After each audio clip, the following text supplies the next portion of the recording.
So hello అందరూ ఎలా ఉన్నారు? మన గ్రాఫ్ అయితే మళ్ళీ పెరిగింది. ఏంటంటే లైక్ తెలుగు ఛానల్కి +4 సబ్స్క్రైబర్స్ వచ్చారు అండ్ ఇంగ్లీష్ ఛానల్కి +3 సబ్స్క్రైబర్స్ వచ్చారు. ఇంకా మన బుక్ అయితే లైక్ సేల్ ఉంది కదా, చేస్తున్నాము లైక్ ఆఫ్ పెట్టి. బట్ ప్రజెంట్ అయితే ఏ సేల్ అవ్వలేదు.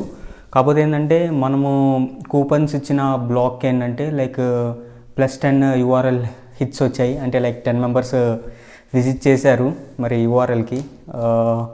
నెక్స్ట్ ఏంటంటే దీన్ని ఇంకా లైక్ రీచ్ కోసం ఏంటంటే మనము కొన్ని కోల్డ్ ఈమెయిల్స్ చేద్దామని ఉన్నాము వెబ్సైట్స్ అండ్ లైక్ ఈ బుక్ ఏంటంటే ఫస్ట్ ఇన్స్టిట్యూషన్స్తో కొలాబరేట్ అవుదామని ఉన్నాము. సో కొన్ని మనము వెబ్ స్క్రేపింగ్ చేసి లైక్ డేటా తీసుకొని ఈమెయిల్స్ కానీ జీమెయిల్స్ కానీ ఇన్స్టిట్యూషన్స్కి మెయిల్ చేసి నెక్స్ట్ ఏంటంటే లైక్ మన ఎవరైతే ఉంటారు కదా ఏఐ గురించి నేర్చుకోవాలి అని ఉంటారు, సో అలాంటి వాళ్ళకి కోల్డ్ డిఎమ్స్ చేయాలి. మనకేంటంటే ఈ ప్రాసెస్ అసలు తెలీదు, అసలు సేల్స్ అనే సబ్జెక్టే మనకు తెలియదు ఎలా చేయాలి అని. But trying to come out of my comfort zone and making it possible.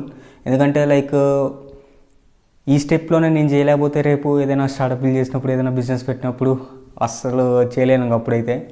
So అందుకని నేను దీన్ని ఇలా పట్టుకున్నాను. ఇంకా సెకండ్ థింగ్ ఏంటంటే యూడమీలోనే లైక్ నేనేమనుకున్నా అంటే స్మాల్ కోర్సెస్ లైక్ లాస్ట్ వీడియోలో చెప్పినట్లు చేద్దామని అనుకున్నాను. కాకపోతే ఏంటంటే లైక్ పార్ట్స్గా చేసే బదులు ఒకే దాంట్లో లాంగ్ కోర్స్ చేస్తేనే బెటర్. మళ్ళీ ఈ వెబ్సైట్ మళ్ళీ దానికి ఆ ప్లాట్ఫామ్ బిల్డ్ చేయడం ఇదంతా మళ్ళీ కొంచెం లెంతీ ప్రాసెస్ అవుతుంది ఇప్పుడున్న స్కెడ్యూల్కి.